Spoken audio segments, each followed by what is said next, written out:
said Royal Rumble and every fucking time. A countdown went down. You said Royal Rumble and the countdown went down. You know what's going on? I like that. You like that? You know, thank you very much. We were talking about making peanut butter and jelly wrap in the air fryer.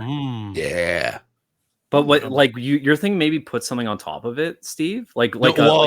I was also thinking of like spread or something. Like like a Nutella or like a ooh. You ever remember cinnamon? Steve is pissed about this. By the way, I'm not a Nutella fan. Yeah, what do we? Don't mess with the classics. Divisive, eh? No. It's you dip it in. That's what the wrap. Like you have it on the wrap, and then you dip it in the Nutella. Like you have some dips on the side. Yeah. Okay, I can appreciate that. A good dip. Don't bend to the knee. If it's optional.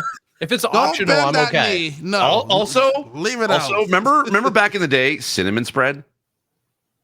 I don't remember that ever being the thing. Yeah. Oh, it was like making my own, but I don't remember buying it. No. This is like in like a little like basically like a tub, like you basically get like a dip, and it was just I used to just eat that just straight out of the carton. Like it was. Damn.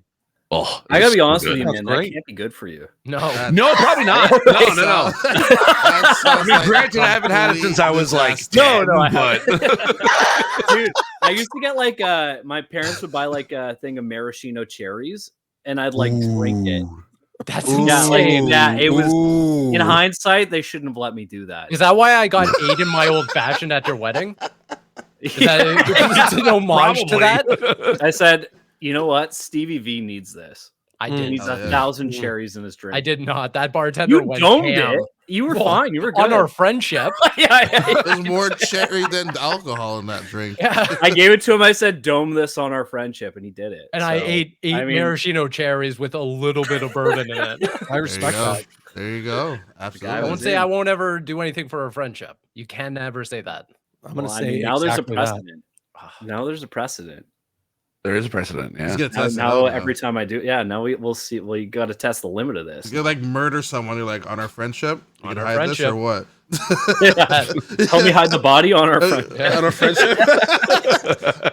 Fine. Sleepy Steve, what's going on besides being sleepy? No, that's about it. I got back from LA. I have just been in a constant state of sleepiness. Eepiness. Yeah, it's rough. Yeah, the missile is very eepy right now. I'm just gunning towards the holidays. I got one more week. This is like the last podcast we're doing. This is the last time we're all together. I got one last week, and it's the holiday for the year. By the way, for the year. No, ever for the year. Ever. We're done. That's it. I mean, I'll see you next year. Series finale. I'm calling it. This is it. This season series finale. Series finale. Right now. You're I'm out of here. You know what? On our friendship. I'm leaving. What? Oh! Stream ending. No! Stream ending. It's over. I love that you've had that at the ready for what? I was waiting for an opportunity. Yeah, I love that. No, but I'm just excited to get back to my backlog and catch up on things because I've been traveling for essentially 2 weeks in a row, and now I'm at home base. So I'm feeling good, but recovering. Oh yeah.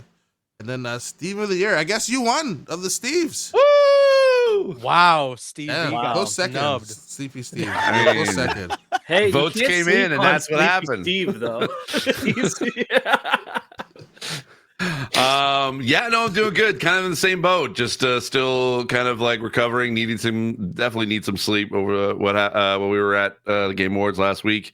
I'm excited for basically just the holidays. I'm definitely gonna tackle my backlog. I think I might either do Hogwarts Legacy or Dragon Age next. So so we'll see. I've actually been trying to I have both, but I've been trying to be able to maybe play a little bit more on my PlayStation, and I only have Dragon Age on my PC, and I'm debating, do I just go out and just buy it? It's on for a little bit of a sale right now, 40% off on the PS Store. But anyway, I did finish though Indiana Jones last night. I rolled credits on it finally. Amazing. Full playthrough, 27 hours and 40 minutes. And you get all those Chivos? I didn't get all the Chivos. I got about like I think about half, 3/4 ish. But there's a fun thing that if you like, without spoiling it, there's like this one section at the end that if you've collected a certain amount, like every single of a certain type of item throughout the game, it unlocks a secret section. It's when you get all the biscottis, right? Yeah, Yeah, exactly. collecting them. How many Nobody's biscottis you ate? Yeah. We know. We Yeah. know. But so I'm gonna so the good thing is I can now go back and try to be able to find them all and then be able to because I need to know what's in that secret section.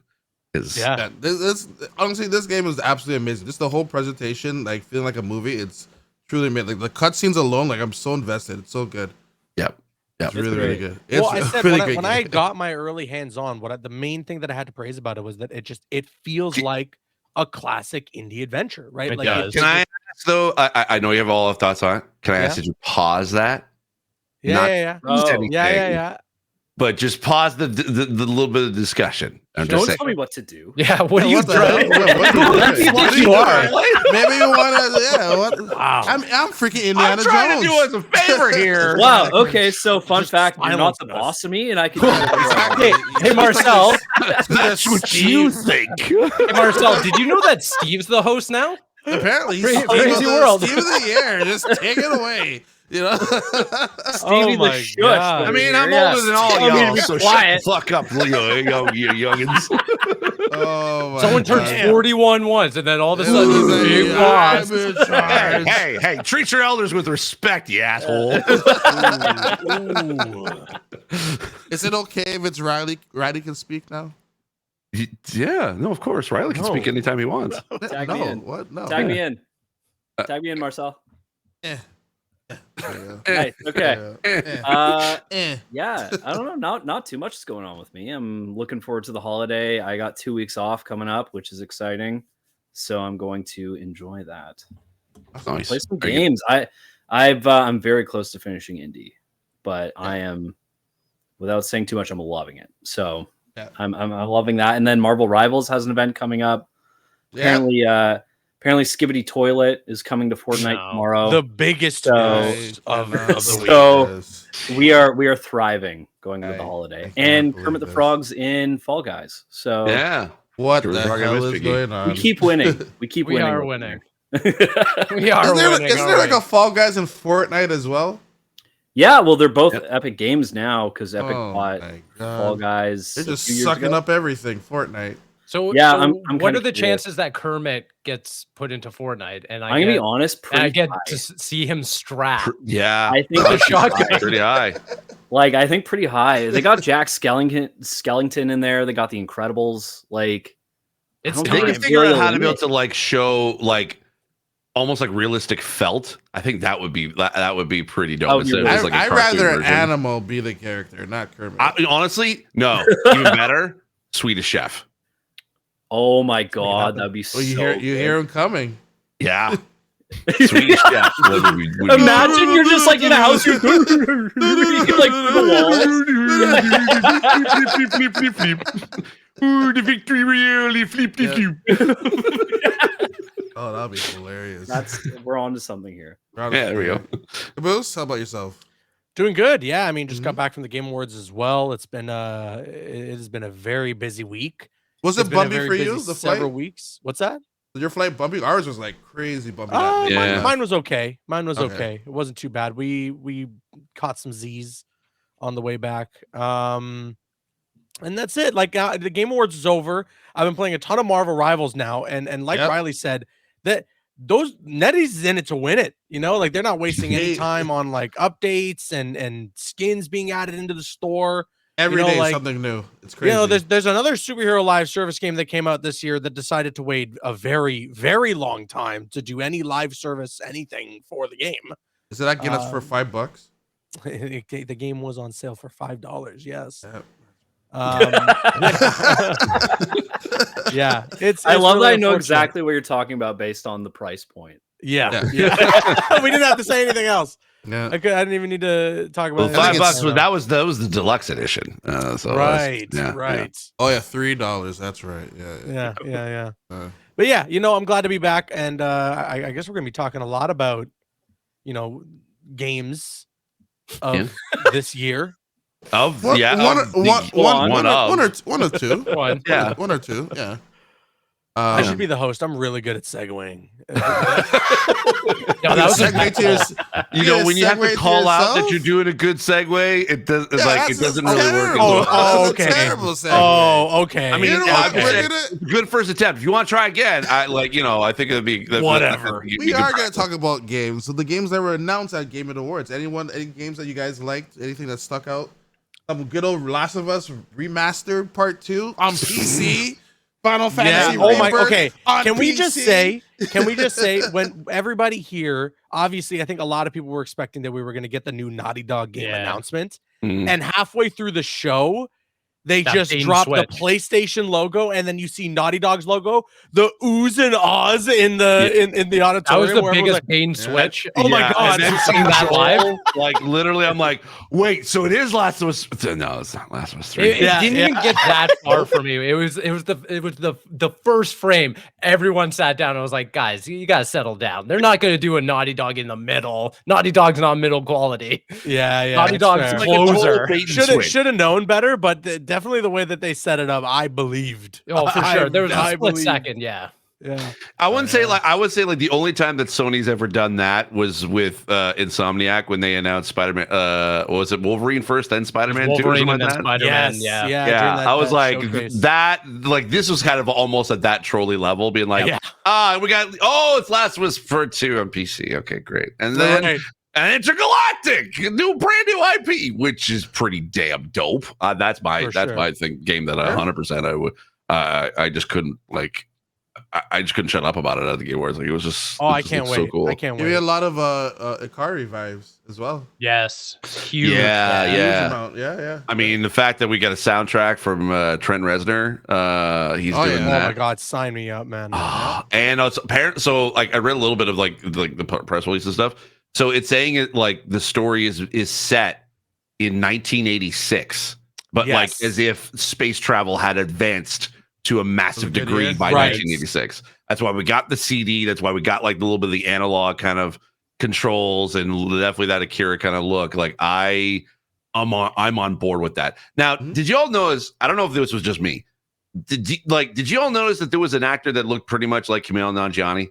It was. Yes, I think it was him. Yeah, it was him. Okay, Yeah, it was him, I wasn't sure if that was just a trick of my eyes and it was a blind moment, but I was like, that looked exactly like he was on the screen. Tony Dalton was also on the screen. Yeah. We talked about that, Caboose and I, extensively trying to figure out who that man was. Definitely got to the bottom of it. Yeah. It's the guy from Better Call Saul. Lalo. Yeah. The only I thought this was a great trailer. Honestly, one of the best. Stylistically, I was all about it. Just the way it looked and everything. And then I started hearing about what this game was about, and I was like, oh, kind of lost me.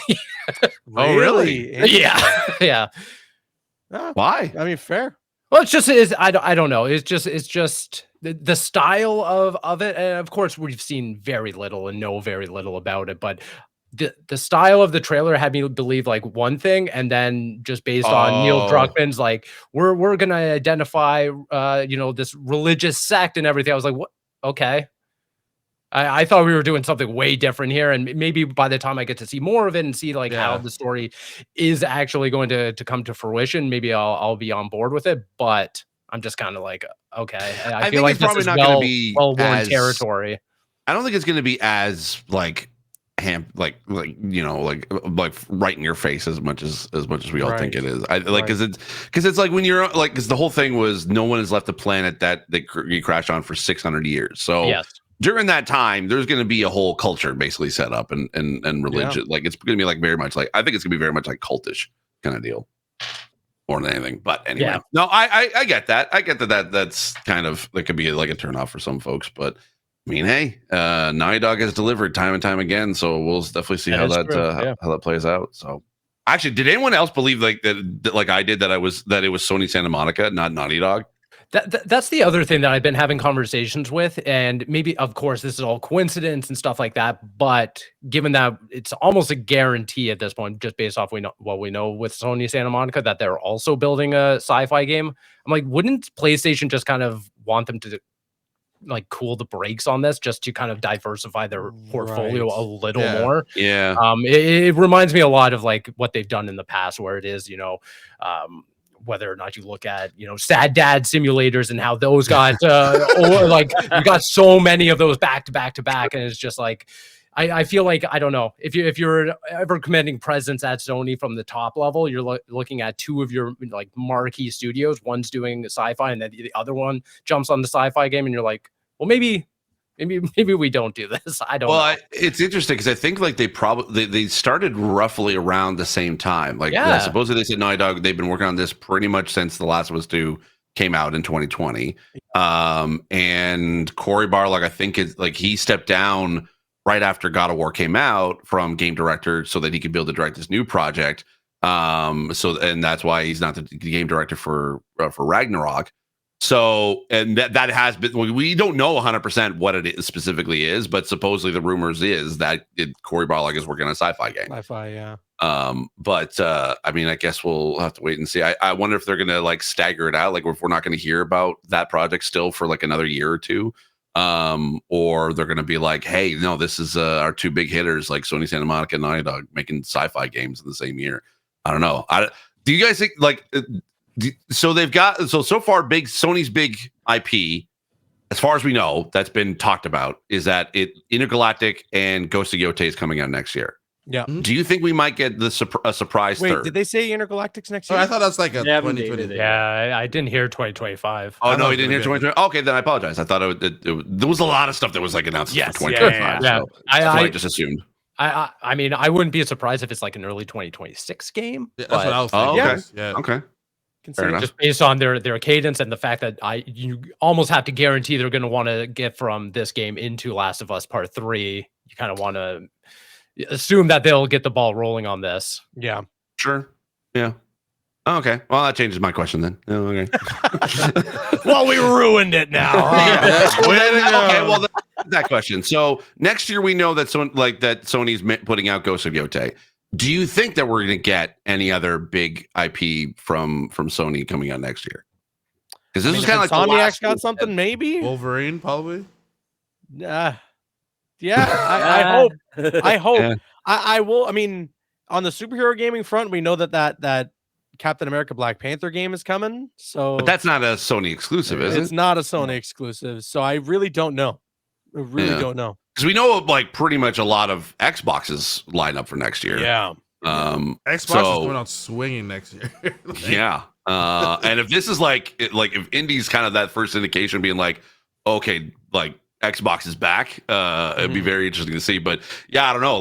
That's why I assumed that Intergalactic was next year, because it just would make sense having two. Because actually, if they do put out a game Intergalactic next year, they'd be basically hitting the same cadence as Sucker Punch, because Ghost of Tsushima came out the same year as Last of Us 2. Right. So if I don't know, I think that I would love to be able to see both of those. Or I want to see what Wolverine is up to. I think the tougher thing when it comes to Intergalactic in comparison to something like Ghost of Yotei is Ghost seems to be borrowing, or at least using, a lot of not necessarily the same assets, but it's a sequel, if you can call it that. Yep. And so in that, the development time I imagine is a lot shorter, because it's all kind of same engine, similar sort of combat that they're building upon. It's the same reason why Spider-Man 2 had that, if you could call it, quick turnaround. Yeah, that and Miles too, within like a short period of time. Exactly. Yeah. Whereas Intergalactic is just like this brand new thing built from the ground up. Yeah. But I guess we'll see. We'll see. And just to your point there, if we're taking anything from that trailer, just that shot where the protagonist like jumps off the rock and kind of starts swinging. Yeah. Really, if that is an allusion to what the gameplay will be like at all, that's never something that Naughty Dog's done. That's true. Like, yeah, they've never done fluid combat like that. Yeah. Right. Yeah, you're right. I think then I will go into your camp. I think probably like early 2026 if anything, the earliest. Bet. Yeah. That's a safe bet. I have a any question. other? How long do you want that game to be? 20 hours. Need it to be. I think yeah, if it's think gonna 20? go back to the Uncharted-esque, just fun action adventure, then like I think about 20 is the sweet spot. 15, 20, yeah. I think The that moment would be that they're cool. like, you can go to any planet you want, I'm out. Like, I don't need that. Well, no, supposedly like the whole me idea a is only on focus one here. planet. So, I mean, so far it seems to be it's all one planet. So, Thank goodness. True. yeah, I don't know. I'd say 15, 20. I would like it to be at that. I think that's kind of like the sweet spot nowadays for me, like playing games. Like I know there's a lot of games, like especially as I just talked about jumping into Dragon Age and Hogwarts. They're obviously much larger games than that. But I don't know. I've been very. I like the idea of a 15, 20 hour game because that's just it's a perfect amount of time for me to be able to and jump in, enjoy it, and actually roll credits instead of like playing for like 30, 40 hours and then still not being halfway done. 100%. Yeah.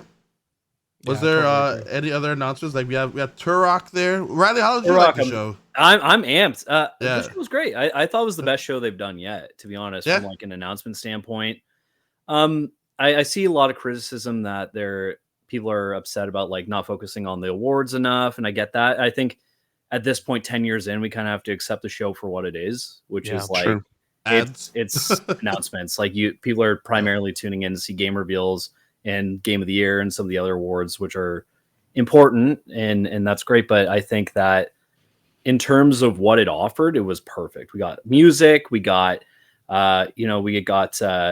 the awards were really interesting, and then the reveals were incredible. They were the best I think they've ever been. So I think it was great, but like jumping from like a Borderlands gameplay reveal to The Witcher 4 to Naughty Dog reveal to Okami 2 to all of these things are like I was like, whoa, like Jeff nailed it. I was like, this is pretty much exactly what I wanted. It didn't feel like it lulled too much, which I think it has in past years. So from my perspective, a good pace I found. Yeah, it was good. I really enjoyed it. My favorite reveal though, I mean, Witcher 4 was great. Yeah, that looked really cool. That was really good. I'm stoked. Especially with the for me, it was like the whole Virtual Fighter and the Project Sentry. With like how good those games are looking as well. Ninja Gaiden, I know that was at the beginning as well. No, but that was still cool. Cool to see as well. But then Split Fiction. This guy is always nailing that up looks like awesome. this guy is crazy. So he's good. like he's always nailing like the games are so perfect, just so wacky and a good time. Like I know when it takes two when it transitioned over to like a fighting game part, you're like, this is legit. Like you could do combos in this game. Like he's like, no, we want to get this part right and everything. So that one looked really good. Okami sequel is coming back. Yeah, massive. Yeah, I was not expecting that whatsoever. Huge surprise. Jeff almost got into tears right there. Then I have the Shadow Labyrinth, the Pac-Man game as well. I gotta check that one out a little bit more as well. They finally contextualized that really weird episode of Secret Level. Yeah. That all makes sense. Yeah. And then they had that one game where this person took forever to leave a mech's head. Oh my god! He had 45 seconds. Oh yeah. They're like, I'm gonna wait to the last 3 seconds to maybe escape, and then it gets obliterated, whatever. But that's just art, I guess. But yeah, that one has like a gen design project. That's what it's called and everything. So. Yeah, it was like the creator of Shadow of the Colossus. And Eco as well. Yeah. So I'm surprised PlayStation didn't lock down the exclusive on that. Mm-hmm. Like it seems to be coming to Xbox 2 and other consoles. Yeah. Oh, is it? Yeah. Oh. Every people are trying to stop kind of like. There was a few that kind of like we almost had it like thought that was sort of given that they would like they announced like Kojima didn't do another trailer for anything. He just came out and present and that was it. Yeah. And we didn't like we still didn't see Sony Santa Monica. Like, do we even see any Xbox exclusive? I'm looking. Outer Worlds 2 was the most Xbox. That's probably But even that isn't that all multi-platform too? Because it's Obsidian. And apparently Xbox doesn't have exclusims anymore. That's not true. Yeah. Everything's an Xbox, Riley. Everything's an Xbox. Everything. Oh my god, my wife. This is my wife. My what have you done? What have you done to my wife? Oh my god. That was good. That was good. That was a really good one. Riley, what was it like for you? Like, how was it from watching from home? It was cool. Like, Yeah? to me, and I kind of mentioned it already, was like there wasn't like a lull in the show. So just like sit on my couch and watch it. I was like, oh, this is cool. Like, it was good nice. flow. And, yeah, I think it did. And like, if you weren't interested in one of the reveals, there was something that came like immediately after that was like, oh, that's cool. Like, I was actually really amped to see the Helldivers content.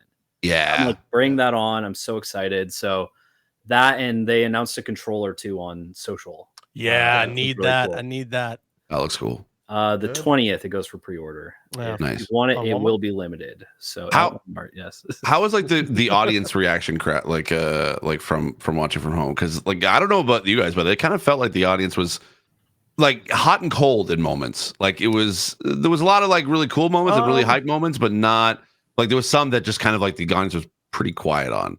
I think the audience got pretty hyped for like obviously the big opening reveal with Witcher 4 was like, Yeah. damn, we're coming out swinging. Yeah. But I think that was like a bit of a blessing and a curse for the Game Awards to start out so big, because people were waiting past that point for like that big of a reveal, when it was like, no, we're coming out with a huge hit, and then we're gonna like not necessarily slow it down, but like there were reveals that were just much smaller. Whereas like maybe if they just kept that towards the end and kind of like made it be a bit of a slow build, we could have seen the crowd get a lot more excited. But we got super hyped right out of the gate, and it might have, like, for a lot of people in the audience, set the expectation that like, oh, it's the 10th anniversary, every reveal is going to be massive. I think the other thing that really went against the theater experience was the fact that the audio mixing was just real bad. Oh my god, my eardrums were blown out. Yeah. Riley and Marcel, like, really? This isn't If even you an guys thought it was exaggeration. loud in the for the pre-show, it blew my eardrums. I was like, they got to get this under control by the time like the show gets started, and they did to a certain extent. But by the time you get into the show, you're sitting there, you have the in-audience experience. Like even The Witcher and going through it, like I could hear people around me reacting like ooh and ah, and like shouting stuff like that. But you definitely did not get any sense of like the grand reaction. It wasn't even like when you saw Intergalactic and the Naughty Dog logo, it didn't really seem like everyone was in on it because you couldn't even hear the audience. Here's the thing. If you thought the audio was so loud where you were sitting, imagine how it was. Oh, I know. Sitting. Well, that's what I kept thinking about, was like, I can't even imagine, Steve, you're a lot closer. Oh, it was like, the speaker. We were kind of like we were lined up. The speakers were lined up. We're like lined up where we were basically sitting. And it was, you could hear every little bit of everything. I think they did lower the volume at some point. But that pre-show was just like, bruh. It sucked. That's rough. Everyone's always saying Phil Spencer looks upset, and I know it makes sense. He's like, damn, it's so I can't even hear so loud. They announced the game of the year, and it was just like the opening scene of Saving Private Ryan, where it's like just like you didn't even know who won. Oh, the show's done? Oh, Get Up? Oh, okay, okay, cool. Oh man. Yeah, no, overall great show. I must say, all of these Hoyoverse, Zenless Zone, like can we just lump it all together? Can we just cut them out? Just cut them out. It's like 5 minutes of just like flying around in the universe. I don't know what the hell's going on. Why is this we're getting dangerously close to like a gotcha game of the year? Just put them in the ad, or like in the ad time, like where people get up and use the bathroom. Yeah, or something. It's just I don't know what's. I know it's for someone, but like it's like a whole like transition, like you're flying around the whole universe. I don't know what's going on. It's only for nerds, like let's be honest. That section, that 15-minute section, is just for the sweatiest, filthiest nerds on the planet. Damn. And Jack is just catering to them in like a silver platter. He's like, here you guys go. Here's your 30 minutes of fame. And they're like, no, I want to dress up my little female avatars. Yeah. Oh my god. Oh. We are never doing that again. We're never. someone clip that and just have that as like a sound bite. Yeah, exactly. Yeah. Yep. There we We're go. turning the page on that one, Steve. What a way. What a way. You know what? I mean, no, but that's the kind of thing that it enhances what Steve was talking about. Like that is 100% this is for the those last fans. episode of the show because we're not recovering from that one. This is it. Sure. And then Netflix games only can be played on Netflix, right? Like there's no PC port or you play on your console. Mobile, yeah. I think for the most part, yeah. Like there's been some ports on like I think the Crystal whatever it was. Crystal Skull? Yeah. Or not Crystal Skull, Dark Crystal. Thank you. Yes, Dark Crystal got a port on Switch. Games. I got indie brain right now. Yeah. Yeah, you're so indie brain, dude. Because I'm like Squid Games. I'm indie build right now. Like Squid Games have been fun because to play on PC, but like, I'm not gonna just launch Netflix to play a Squid Game. Yeah. So, anyway, there's also Crab Game. Come on, Crab Game's already there, so same game. Anyway, Crab Game. What are you referencing? The hell are you Isn't talking about, the game? Like Crab Game came out first before Netflix be like, oh yeah, maybe we should make I know a what you're Squid talking Game. about. Yeah, there was a Crab Game, literally like a ripoff from the Squid Games when it first came out on PC. Oh, I thought you meant like another right. Crab's Adventure. No. I mean legit. I thought so. It's I thought literally that's what you it's meant called too. Crab With a Game. gun. It's called, no, not No. Crab with a gun. It's called Crab Game. Okay. Oh, okay, you just said you're you're losing losing. it. No, okay, you just No, I thought you said like Crab's Treasure. you know? That's we're what I gonna thought get you said. checked in somewhere. Like Yeah, okay. Sure, dude. You know what, Steve? Let's do our awards. Let's do it. No, be like that. Share your screen. You can't bring Do so the- much Steve, do the thing. negativity into The the most episode of the awards. Unenthusiastic way to just roll Wow. through the last segment of the Wow. year. Yeah, Yeah, let's whatever. do I mean, it. here's the thing. Just do Here's the thing, whatever. Caboose. I think your transition was better. you like my transitions more. From the See? Yeah, Uwu-ness. yeah. See? We're not recovering from the Uwu. We're ready to crash. So We really aren't recovering from Uwu. No, we I didn't not. think that was gonna tear us apart. Like, damn, okay. This whole thing is derailed. None of us are. We're not coming back. This next is what year, let's happens be when it's honest. just all dudes, right? By the way, like I'm just saying. zero control. Yeah. I don't know because I'm pretty sure if Sammy was here, she would have left after hearing Uwu. Well, that's fair. Yeah. That's fair. Yeah. Okay, so I guess do we want to get into it? I'm ready. It's a big Okay, deal. all Let's right. go. Okay, let me Our share game my of screen the for crying out year. loud. Okay, give me a sec. Game I'm of figuring the out this year. Logitech thing. Let's see, window. Here we go. That's what I'm looking for. All right, we got ourselves a game of the year 2024 list, folks. Hey! Yay. What Wow. the hell? Oh, that's Riley? That's me. Where's Riley? Riley's floating. I'm in it. Oh, Oh, he's there's standing on the Riley. tee. He's standing on the God. tee. How did you get there? Look, Riley looks like looking he's at the him. trophy. He could be. He could Get be. the Riley. Once The again, Rileys, we get that a is group photo awesome. each year, and one of us is missing, and now we've got a whole bunch of new people, and then also we're missing Exactly. Riley. There it I is. do like the fact that you didn't even try to Photoshop him into the photo. You're just like, No. yeah, he's No, over here. Completely out of it. Yeah. No, I thought it was kind of neat. It looks like he's standing on the tee. That's what it looks like. He's little- It does look Look at neat. that. You're right. Yeah. I like it. That's a great I'm photo, Riley. flattered. No. That's a great Yeah, photo. yeah, Great because photo, I didn't Riley. want to have him just blend into the background. I just I wanted to, get you, I have him get you. give him his own moment. So that's I there. really gotta look at this. I'm like, whoa. Actually, this is from the same photo from last year. Whoa. that's what that picture is from. Oh, Anywho, you're right. all right. So the way that the game of the year works, we've done this. This is our second year in a row. We've done this for a version of a game of the year. We basically there's a Google form we have set up where we basically get to choose our top 5 games of the year, and we put them into priority from our favorite game at number 1, and basically break it down in priority from there. Depending on which spot that game gets placed, equals the a certain amount of points. So if say for instance last year Baldur's Gate 3 got put into the number 1 slot, Baldur's Gate 3 would be getting 5 points, and then if you put in number 2 slot, it gets 4. Number 3, number 4, you get 2, and number 5, you get 1 point. I tabulate all the scores, and I look at and basically present what in order of what those top 5 games are.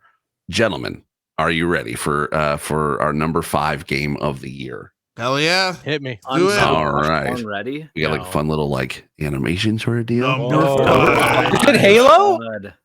Can you imagine? Cinema Oh! from Ninja Theory. Wow. Oh wow! I do actually because I'm trying to see who had this at their highest. I know who. Actually, I think it was. Oh, you don't? I don't think you do. No, it was Marcel. You had it. I at knew your it. number- I knew it. You had it at your number 3. It was number 3. as your Yeah, number I 3 game of the year. So, had a good time Marcel, with why it. don't you lead off as to why you liked Senua Saga Hellblade? 2? What? First of all, what a great way to show what real graphics look like. All right. At times we were having polygons, like square fists. You know, we don't know what we were getting. But this game came out like, and you can do wherever you want with this game. Like rainfalls look so real. You can pause the game, go inside, like dance, like move the camera around. Like I spent so much time in the photo mode in this game. Absolutely outstanding. The look and the feel. The tension in the game, the story is great, the acting is great. Huge shout outs to Melina winning performance of the year as well. I told her she's gonna win. She's like, I don't know. I'm like, you wait till tomorrow. Maybe now she thinks I have an in. She's the only, I think, 2-time winner for best performer. That's true. Yeah. That's true. And that's- she got handed the trophy from Harrison Ford, right? Yeah, That's Massive. also What a true. cool Massive. I love that Massive. we all called that. That was good. That Harrison Ford was going to come on stage. Yeah. Like that's so massive. But Yeah. like not like that. Like her first like acting, she wasn't even like an actress. She started off on Hellblade 1. That was her first performance. They're like, hey, we need someone to stand in here, and then that's just how kick off her career. And like, look where she is now. Like, it's absolutely outstanding. And honestly, this was a great highlight, a great story of the game. I know it's not that long, but like, it's just it's a great way to show what gaming is, where gaming is going, just how the first one was. Yeah, I agree. I had it at my number 4, and I agree with all of that. It was it was shorter than I think a lot of people probably expected, and it wasn't as sort of challenging combat or puzzle wise as people had expected compared to the first one. But I thought it was a lot more of a cinematic experience that was just really, really fun and just creepy. Like, and it was scared you in certain moments, but I think just everything about it really came down to like the story and the performance for me that really hit home as like really well done. Like I loved the binaural sound of the Fates basically talking to Senua the whole time, and even accessibility wise, they actually improved a lot on how that was displayed in the subtitles. They had 3 different sections on the screen where they would sort of display where that voice was coming from, based off of like on stereo sound. So I thought it was extremely well done how they did that.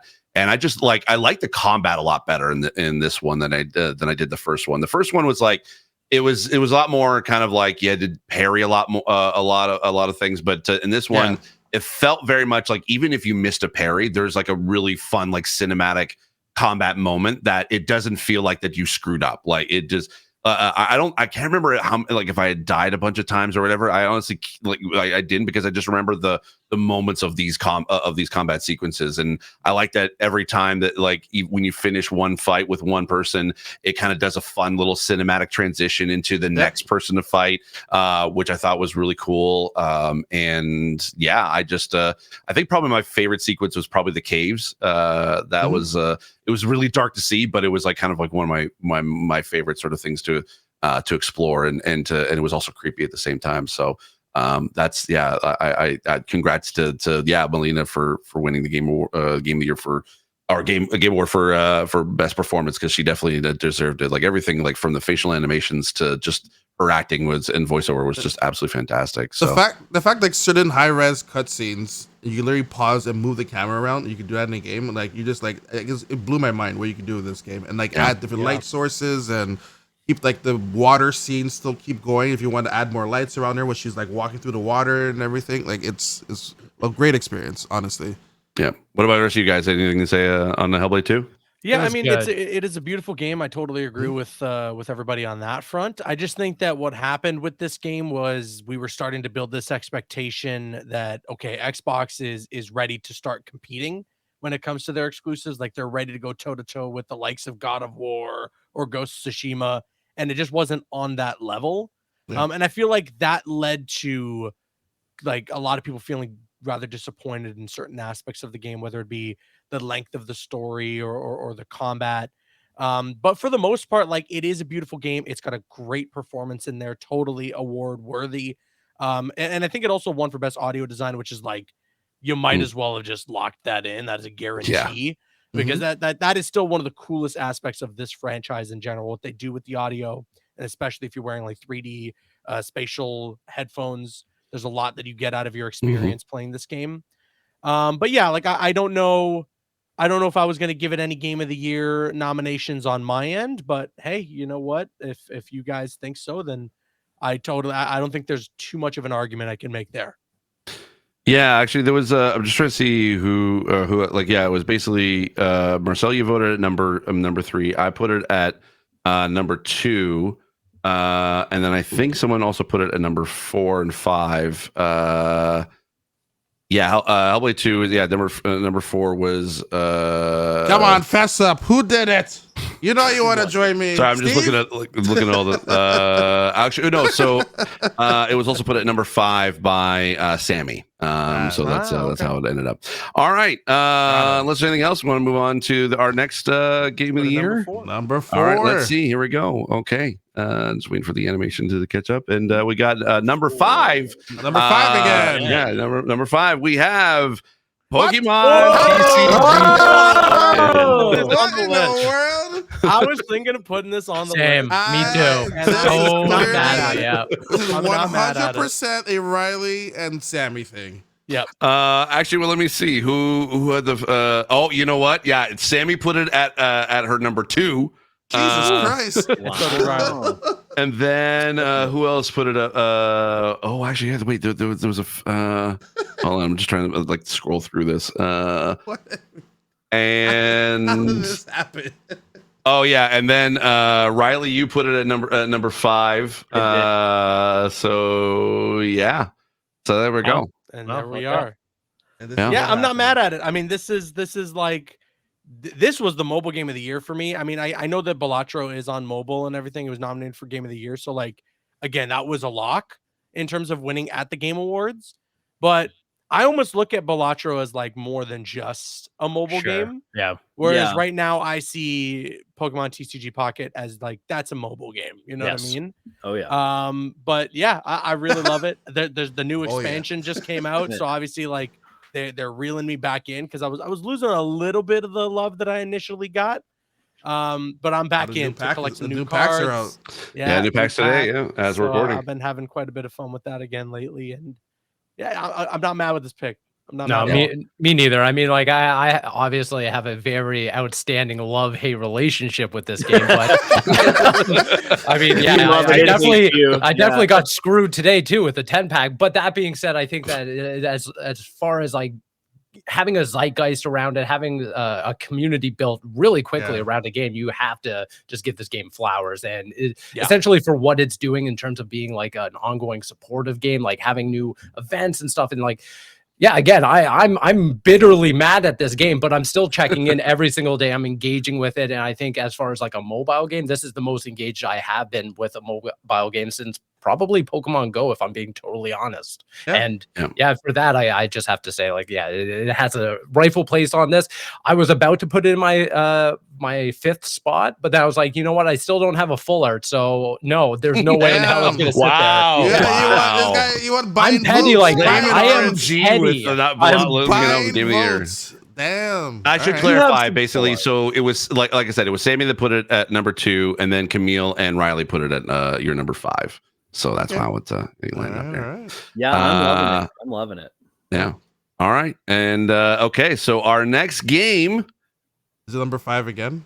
we have number 5. We're gonna be here all night. 3-way tie, Balatro. Oh, Oh. So Balatro, wait. Is this actually like a three-way tie, or is it just bugged? This is literally a three-way tie. Oh wow, Literally a three-way tie for fifth place. Yeah. So we're gonna kick it off with Stevie V because you put it at your number one. Yeah. So why don't you talk a little bit about why Balatro is your game of the year? Well, unlike Pokemon, I actually get cards I want. Yeah, well, sometimes. Fair. It depends on the run. Again, RNG is a son of a bitch, you know. But no, it's just I think as far as like what an indie game should be, what it represents, especially in 2024, I think Balatro just checks all the boxes. I mean, yeah, sure, I'm biased in that I love supporting Canadian-made games, and this was made by one single person, if anyone can believe it, because this game just has beautiful animations, the sound, just the overall UI of it all, like everything just kind of fires on all cylinders. And I mean, I'm traditionally not a huge poker person, nor am I a diehard fan of like all roguelites. So I came into this game like very trepidatious. I was like, okay, I'll try it out. I think it has an interesting enough hook to it that I'll give it some hours. And then all of a sudden, you know, I'm now raked in 120 hours between Xbox and mobile. It's a game that I'm just utterly obsessed with. I mean, at a certain point, I do think that the game gets a little too hard for its own good, and then it kind of loses its luster. But that being said, like, this is one of the most unique games I think I've ever like played. It's for a game that tries to do something so different. I just give it its flowers, because unlike a lot of other games that came out this year, I feel like I've either played them or played games so similar to them. This is one game that I sat there, I kept playing and playing. I was like, I've never experienced something like that. I've never made these kinds of gameplay maneuvers or movements. I've never had this kind of reward given to me, like when you beat a run and you get like all the numbers going up into the fire, and like, oh my God, it's just so rewarding. And I know a lot of people are kind of trepidations of going into a game because it has nothing behind it. It has no IP behind it. It's a very, very new experience and stuff like that. But I think that it's, once you get past that initial threshold of like, yes, it's poker, yes, it's a roguelite, it has that easy to learn and easy to understand fundamental gameplay loop. And it's very accessible in that way. Yep. Oh, yeah. I agree. I definitely got rehooked on it this year. Again, I started at the beginning of the year with it on the Switch, and I sort of kind of got the hook. It took me a little, like, it is a bit of a steeper learning curve, because it's not something they just kind of like teach you everything how to play. You have to really know your poker hands. You have to really kind of understand what the jokers really do, and I'm still learning like what the planet cards do and all that stuff, like all the extra bonuses. I know that comes into kind of more the sort of near the end game kind of gameplay, but and I've still yet to be able to finish a full run.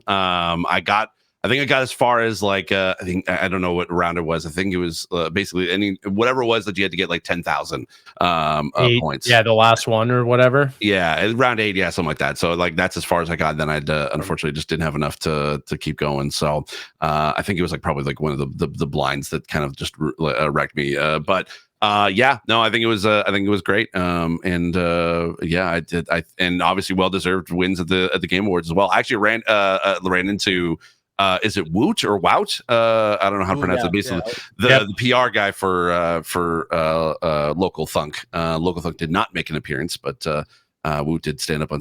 He's ever elusive. That little guy. Jeff lied. He said at the beginning show they were there. Yeah, they were there. We just didn't see them. Yeah, I don't know. Maybe he was actually like Woot was actually sitting like about like a row ahead of us where we were sitting, so we were just kind of like cheering him on every time the Balatro came up on screen. So, awesome. And wasn't it cool to be able to hear the soundtrack for Balatro like from the orchestra? I popped off. That is my favorite part every single year when they do that, and I hope it never goes away. Same. Even like just so cool. They have like a Game Awards like theme that they start with, and it slaps, man. Yeah. Like. It gets me amped up when they start that orchestra, because they did the same thing, or I don't know. I guess they've been doing this every year, but I just remember from the last 2 years I've gone and been there live. Just that like Game Awards theme that they start with before they get into the score for each game is so good. It gets me fired up right away. Yeah, Jeff was jamming to some Linkin Park at the beginning of the show and the end of the show. Oh, nice. Yeah, the Crown song.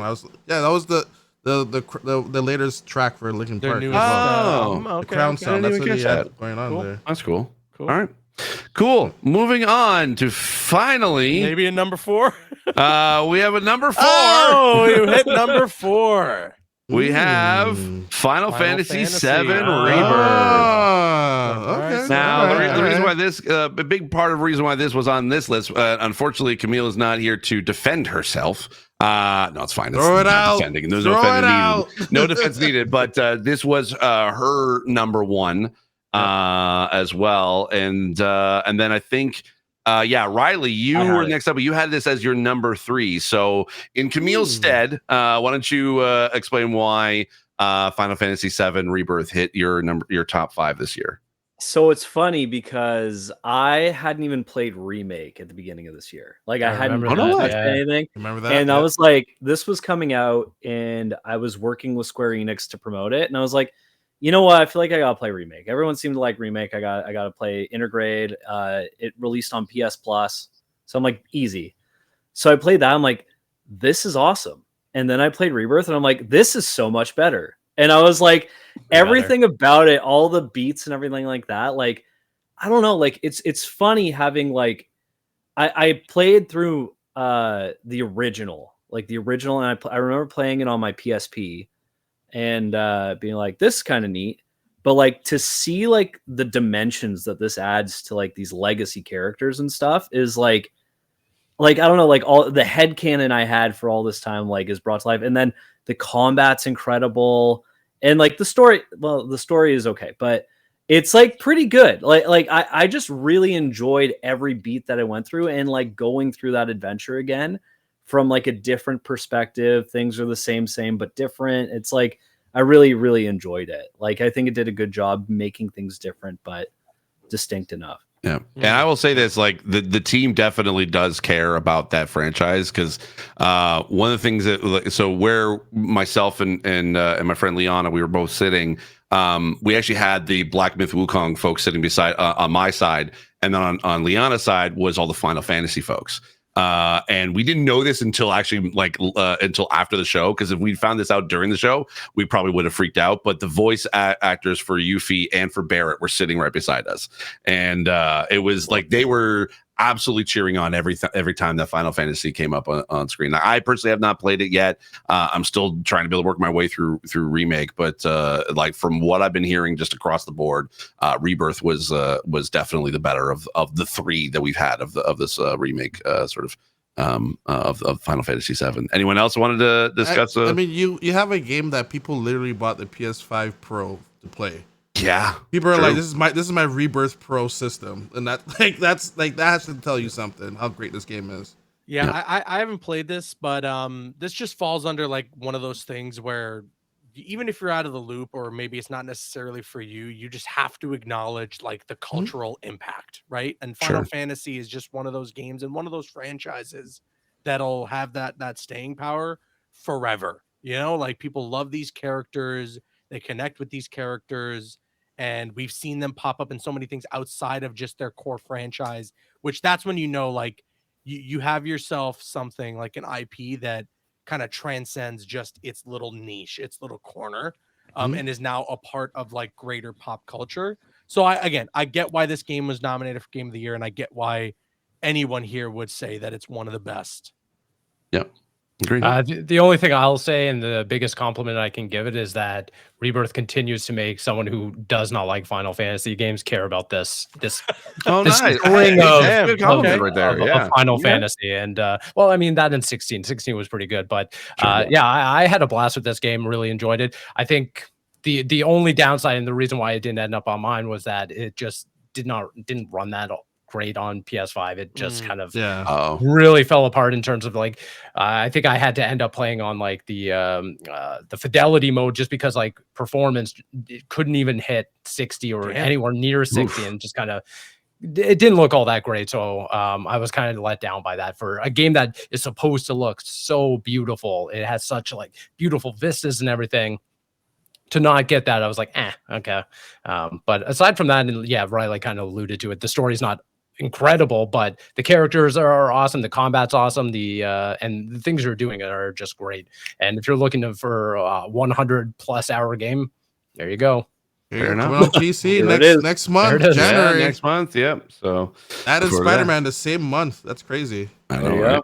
Yeah. All right. Okay, so our next game that we have here on our Game of the Year list is number another 4.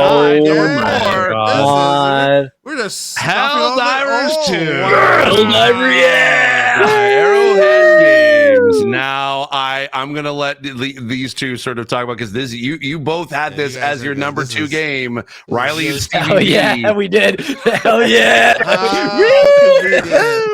Helldiver 2 on 2 spot. Amazing. I'd like to go first in this one because I take it as a great pride in that, saying I was right. I was so right about this game. You so called this, like, and I doubted you. I have to be honest. I know you did, and I know other people did. They're like, "Oh, Helldivers, that's going to be a throwaway games as a service that lasts like 2 months." If that. I was so right in believing in Arrowhead. I knew that PlayStation had something really special on their hands. But even the confidence I had in this game, being like, Helldivers 1 was a game right up my alley. Coming into this, I was like, I'm going to have fun with this. I didn't expect that everyone around me was going to have as much fun, which made my fun, like the level of fun that I was having, elevated to like I was laughing, tears coming down my eyes, like my chest hurt from just the amount of fun. Like I'm pretty sure all of us at one point played in some sort of situation, stuff like that. Like it was just it captured a moment in gaming this year that I'll never forget. It almost reminded me of like the summers when Halo 2 came out, and that like you and your friends just jump on every single night. You're dropping pods, and it's just the most kind of chaotic fun that I think video games can offer. It's not competitive, it's not it's sweaty in any metric. It's just a group of friends getting together, dropping in, and just having unabashed fun. And I think video games kind of got away from that. I mean, like there's a great chance for video games to be cinematic and heartfelt and competitive as well, but there's a missing place for games to be legitimately fun, and I'm so happy that Helldivers 2 fired on all cylinders on that front. Riley, how about you? Why was this your number 2? I can't remember like a game that came out and just kind of took over the public conversation and all of my time, frankly, quite like Helldivers 2. Except for Concord for like 2 weeks, but Concord, Concord was. Oh my God! Sorry, I interrupted. Go ahead. RIP. But it was, I don't know, Helldivers 2 was just something about it. It just was so different. And in the like how unique it was, it created this like it made room for us to like take on this persona that like it was just screaming at your buddies and broing out and like just being outrageous. And it is the most fun I've had playing like a multiplayer game in a long time, and I'm actually eager. I'm super down to hop back in with you guys soon. Honestly, actually, after with the updates, I'd be down. I'd totally be down. Yeah, we got the mechs in there and stuff. Like I don't know, I just loved it. I gotta agree with Steve in that like what the success of this game, you really can just point towards the fact that there isn't anything deep about it. It's just jump in, play, have a blast. Go on Spotify, throw on like a Vietnam War playlist, turn it on shuffle, and just have an absolute blast. That was for me where I was having the most amount of fun with the game. I will say, in my personal opinion, the gameplay loop, like it got old relatively quick. Like I was like, I had my fun, and then I was like, all right, I think I can put this down. You know what I mean? But it is really just unabashed fun. It is an absolute blast. There are a ton of those moments, like you were saying, Steve, where you just crying, laughing, the ragdoll effects, or like not getting to the ship in time, and having like all the calling a missile or whatever on your teammates by accident, all of that stuff. It's dropping a ship on your head. So good, so good. And it's really just like a play how you want, and you're not going to like, you don't have to worry about it. Just have a ton of fun. And I think the other thing that really goes into that is the fact that a player of any kind of like prowess, like with a controller, can jump in and still have that same level of fun. Again, it has nothing to do with skill. It has nothing to do with how long you've been playing games. I mean, like Steve, to your credit, I mean, like you got in, you had a little bit of a challenge getting acclimated to the game and everything. But that being said, like despite there being some accessibility hurdles and everything, sure, I'm just speaking from like my personal perspective on it. I thought we still all had a great time. We were all laughing, we were all enjoying it and everything. Oh yeah, and I think that goes so far and away for a video game. Well, you know, it's one of these games, and there's a very few select game like this where part of the enjoyment is dying and failing, right? Like that is part of the fun. Like you're not supposed to be perfect and like land every shot and never die or anything like that. It's like, no, like part of what you're going to have fun with this game is when you die. Like that is it's you part are of the story. Like you're not enjoyment. Yeah, you're not coming back and like when you die, it's not you coming back and respawning. It's just another hell diver that's just diving back in. So you're just absolutely right. But no, I agree with you guys. Like I think this was probably the most fun like in a multiplayer game I've had in a long while, and I was kind of looking for that sort of like new fun multiplayer experience, like kind of coming off of Destiny. Unfortunately, I've stopped playing Destiny pretty much since like now the final shape has been done, and I think I'm kind of done with that game for probably a long while. But when this kind of came at that right spot where I was just itching for like a really fun game to play with friends, and you guys were just like awesome to be able to like just have fun and play with, and the game is not necessarily perfect. Like there's a bit of jank in there, but jank is kind of part of the fun. It just it kind of play it off like it's just that's just what happens. Yeah, of course you're gonna ragdoll physics halfway across the map and because of that one explosion because your friend basically blew up a missile around you. Like of course that's how it's gonna happen. Like it's just that's the game. So I will admit, I was the same as Caboose. You were like, kind of like stopped after a while. I know that some people have still been playing it for a long time. Like I think I saw Gary Whitta has been playing it for over 100 hours now since it came out, and that's one of his favorite games of all time. So I and after with the updates from they announced at the Game Awards, I'm ready to dive back in again. Like where we dropped the new update definitely enticed me. Like bringing in like a sort of zombie thing, having it just like in a city too, like that new area. All that stuff, I was like, all right, this is looking good. And like, and like a straight up Halo Warthog. Like, sign me up. I'm so down. We definitely need to figure out how to do that over the holiday season. Absolutely. 100%. I think the only thing we really need in the game now are like some wacky crossovers. Killzone, baby. I need some dinosaurs after us or something. You know? Sure. Why not? Yeah. Why not? You always see that these PlayStation exclusives have something that like shares across other PlayStation exclusives. Yeah. Whether it be like Destiny gets like Ghost of Tsushima and God of War armor, or even it's something as small as like a little Easter egg. Like in God of War, I think there's like a bunch of journals that you find that are based on other PlayStation IPs. So like I hope that they do something like that with Helldivers 2. Let them be a part of the family. Put in some armor in there or something that you can get that the Hellgas. I hope we can just land on a planet and just annihilate astrobots. Yeah. Oh my god. I can't do that. Nailed it. We need to do that. We need to do that. I can't blow up those little guys. No, we're taking them all out. That's the No. I want a little I want a charm instead. I just want to charm on my like astrobot charm. I don't want to blow up those little dudes. I don't want to hurt them. I don't want to hurt them. I want Killzone. I want Resistance. I want everything that makes sense in this world. Like Destiny. I think Destiny would be a good call. I mean, I'd even say like let's just cross like even just not even necessarily just Sony IP. I mean, heck, the Mass Effect was brought into Destiny, so why can't they like why couldn't see the Normandy out there in the in space? I mean, plus too, they're doing this whole zombie update, and how cool would it be if you could just reskin some of those enemies to be like clickers and infected from The Last of Us or something? Yeah. Sure. Yeah. That'd be pretty dope. Yeah. The clickers. Yeah, that'd be dope. Okay.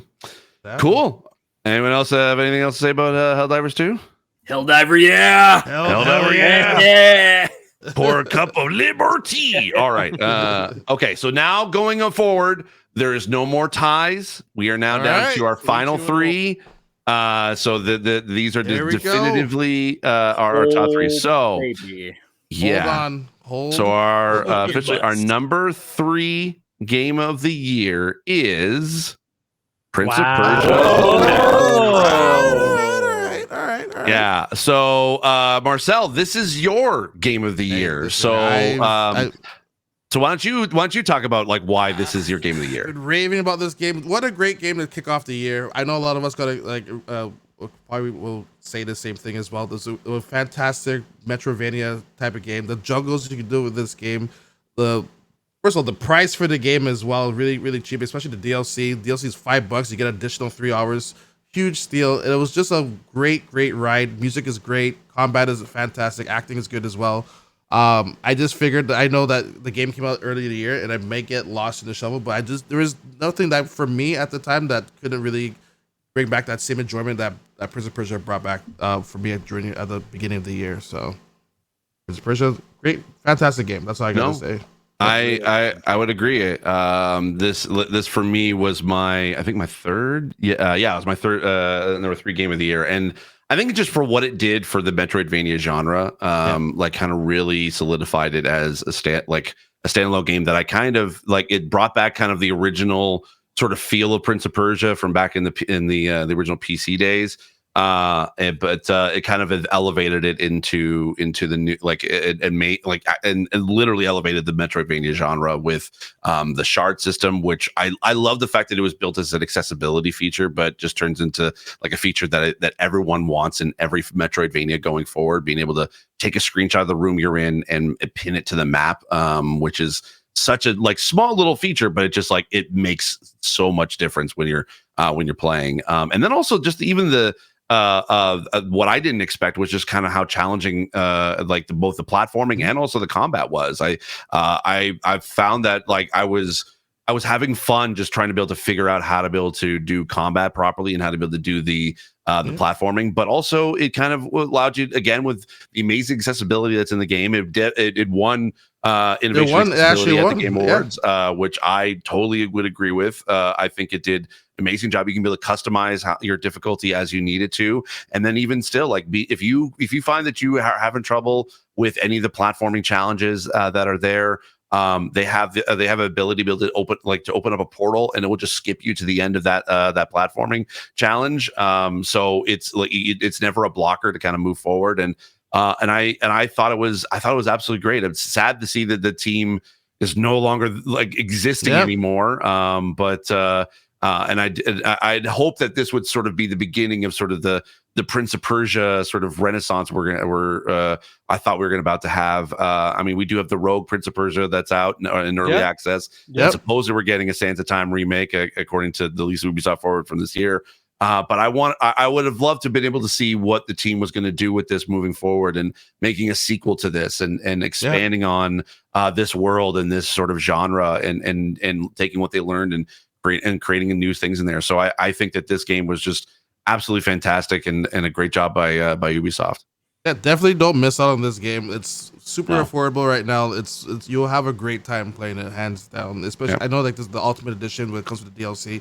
The fact that the DLC, like I said, mentioned was like $5, and you get another 3 hours of this great comeback. Like that reminded me how great this game was again. So one of the few games we have on our list this year that's also available on the Switch. So if you have a Switch, and it definitely plays very well on handheld for sure. So yeah. Anyone else want to say anything about Prince of Persia? Yeah, I mean, would have been nice. Wait, go ahead. Sorry, it's just 60 frames per second on Switch. I just wanted to highlight. Oh, that's awesome. Oh, is it? I didn't even know that. Oh, that's dope. It's really good. Yeah. They did a good job. Yeah, This was one of those early games that came out this year where people were like, wait a second, game of the year contender, actually. Would have been nice maybe if there was some acknowledgement for that instead of a DLC at the Game Awards. Sure. You know. Well, when you don't have a team anymore, you kind of are limited on what you can announce. But yeah, I'm glad that here at the gaming podcast we give Prince of Persia: The Lost Crown its flowers. Absolutely. Yeah. No, for sure. All right. Anyone else? Any other thoughts? One of the better Metroidvanias in a long time, and a really nice evolution of that genre. I think they added some meaningful things to it. So boss rush mode and like a bunch of cool things. Yeah. I mean, the content kept coming, and more than that, I feel like it's unfortunate in a way that the team is not there anymore, but they're all still employed, is my understanding, and they're Thankfully, working on He's other got moved to different teams. They moved to another, yeah, project. and other projects, one of which Ubisoft has confirmed is a Rayman game. So if they can kind of apply this magic to the Rayman franchise, I'm very intrigued. Yeah, that'd be pretty dope. All right, moving on to our number 2 game. This one kind of came in at the very last minute, but we got Indiana Hey, they did it. You did it, Harrison. So this one actually kind of came in on pretty much a lot of our lists. So it was my number 1 game of the year. And it also was number 2 for you, Marcel, and then it was also number 4 for you, Riley, and also number 4 for you, Aaron. So yeah, I think it kind of hit for, and also I think it was on every single person's list except for Camille's. I think. Wow, wow, you know, what a shock! That is what a shock. Fake gamer, all right. You know, right? Actually, you know what? Actually, it didn't show up on Sammy's either. So you know, it's fine. The two are not on the episode. Wow, what a surprise! Cowards. I know. But if you don't mind me kind of like leading off on this one, this game was my favorite gaming experience this year. And it was something that took me by surprise.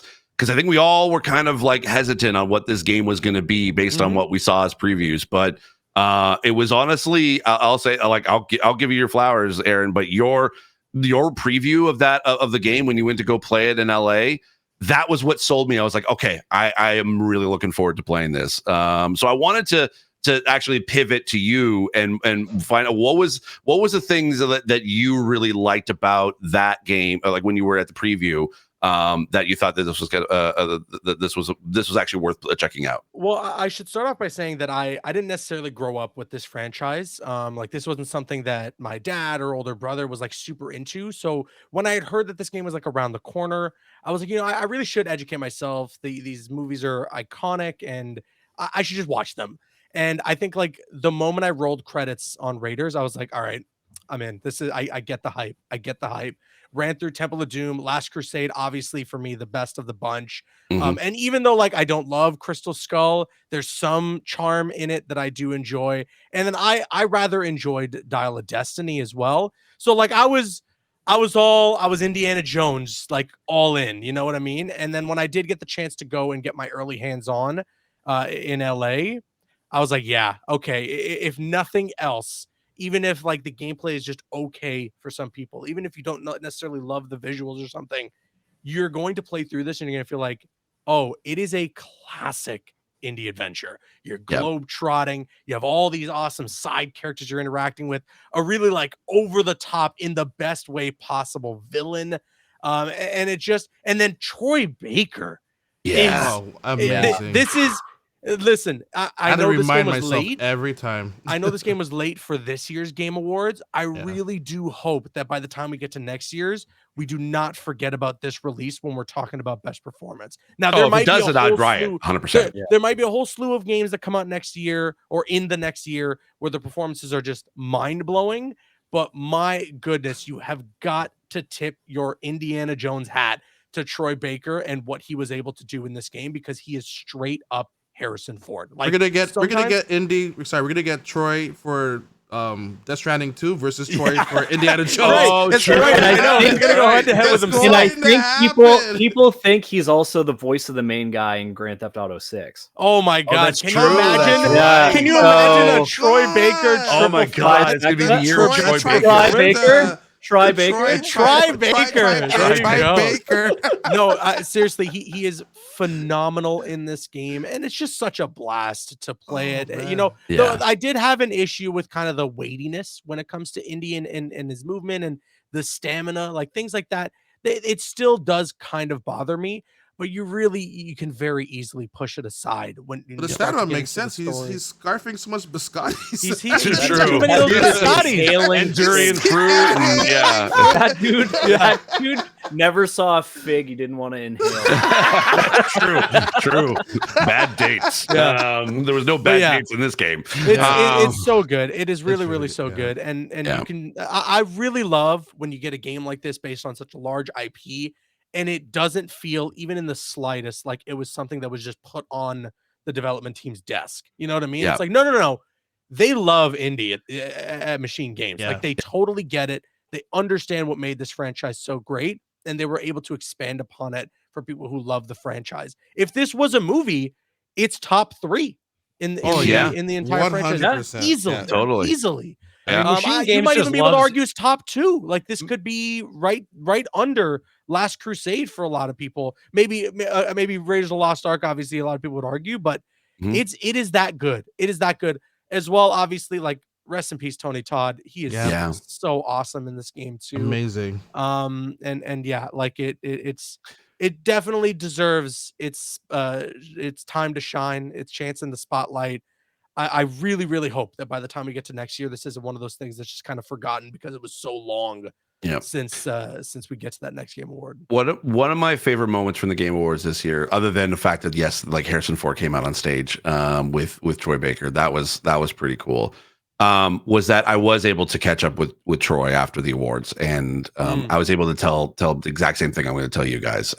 Is that this game? I've said it before, but I'll say it again. This game felt like I was a kid again, watching Indiana Jones for the first time. Mm-hmm. It really it reminded me so much of my childhood, of like when I was a kid, you know, when you get asked that question, what do you want to be when you grow up? And you sometimes have like some weird answers that you're like, how did I even think that was what I wanted to be when I grew up? I do remember one of my first things I thought of was archaeologist, just because I loved history and I loved sort of like ancient mythologies and ancient worlds so much that, and of course, like Indiana Jones was a kind of a big part of that.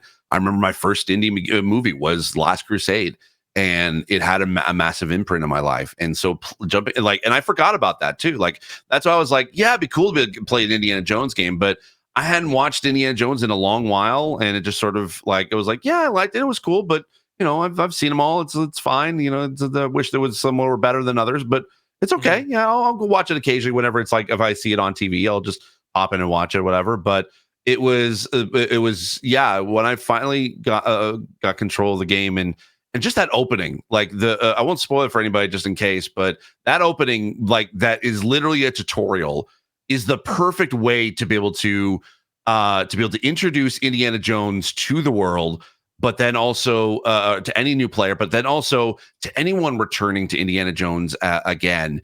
It was the perfect way to sort of introduce you to this game.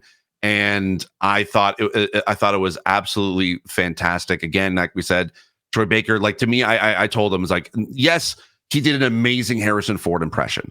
Yep. But to me, it wasn't that he was not necessarily just doing a great Harrison Ford impression. He was doing a great Indiana Jones impression. Yeah. And he was Indiana Jones in this game. Because there's moments that it sounds like Troy to a certain degree. Like if you know Troy enough and you heard his voice long enough in this playing games, like, you know that there's definitely moments where it does sound like him. But he embodied pretty much who Indy is, and just everything about like his character. It was just, he was Indiana Jones, and I finished it. I rolled credits on it last night, and it is hands down my favorite gaming experience this year. And probably is up there as probably like one of my favorite games of all time. It just had that big of an impact on me. And I hopefully, I mean, obviously with the amount of reviews that it's a critically acclaimed that it's been getting, I hope this means that Machine Games is not done with indie, and that they're going to continue on with another indie game that would, like a indie sequel. I would love that. And hey, if Troy is willing to be able to jump back in and grab pick up the bullwhip and the fedora again, I will gladly be able to sit down and play this game. I loved too that like if you're a really big fan of the franchise and you were connected to this character and some of the relationships throughout those films, they really play into that quite a bit in this game. And there's some tidbits in there where I was like, this is getting me emotional. Like, whoa, they're adding so much personality to Indy, like as if there wasn't already a ton, but they're adding a lot more. Like this created a bunch of more layers for the characters and it recontextualizes some of those older films. Like if you were to play this in its slot in the canon after watching the films and kind of going in a chronological order, you would get a lot out of it, I feel. And I think that's what's so fantastic about it too. I put this game tentatively at number 5 because I got home from the Game Awards and actively tried to sitting down over the weekend and started playing this. And I mean, I'm still very, very early on, but if it doesn't drop the ball, I can't see how this doesn't end up as like one of my personal game of the year by the time I roll credits, because being a longtime fan of machine games, this is like a natural evolution to what they've done with Wolfenstein, like far beyond just, you know, a game where you're just killing Nazis in the most incredible ways possible. I think just tackling like a way more thought out and thoughtful narrative. Obviously having the performances in there is great, but just even just the puzzles and stuff like that. I mean, like we obviously sat down when you went and previewed it, Caboose, and you know, you had your skepticisms of how involved some of these puzzles would be and everything. But I'm actively glad that none of them are stumping me to the point where I'm like, I just don't even want to play this anymore. They all feel very obtainable. They feel rewarding when you naturally figure them out, even if you have to look up like hints and stuff like that, like in the game itself. But yeah, I mean, the only downside to this still being, you know, probably 10-12 hours in or something, is to your point, he just feels like he's walking through molasses the entire time. And I wonder if, you know, Indiana Jones just isn't a spry guy at all. And so I'm willing to accept that. And I think that if out of everything, that's my main point of criticism, is that I'm not climbing walls like Altair in Assassin's Creed. Fine, so be it. The rest of the game is phenomenal. He's all upper body strength, Steve. Yeah, that's pretty much it. Yeah, it's only shoulders from the he missed leg day many a times.